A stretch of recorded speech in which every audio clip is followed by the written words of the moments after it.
శ్రీ ప్రజా వైద్యశాల యూట్యూబ్ ఛానల్కి స్వాగతం సుస్వాగతం.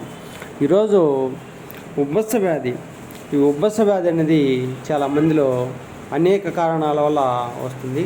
దానివల్ల గాలి పీల్చుకోవడం కష్టంగా ఉంటుంది, నీరసం అనేది కానీ ఉంటుంది, ఊపిరి పీల్చుకోవడం అనేది కష్టంగా ఉంటుంది.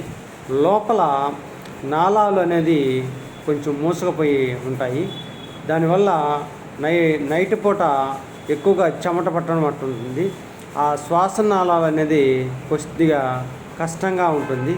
దగ్గినప్పుడు గల్ల పడడం అనేది ఉంటుంది.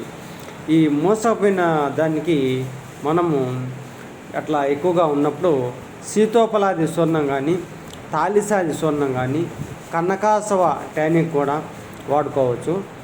ఈ వీడియో మీకు నచ్చినట్టయితే లైక్ చేయండి, షేర్ చేయండి, సబ్స్క్రైబ్ చేయండి, బెల్ ఐకాన్ నొక్కండి.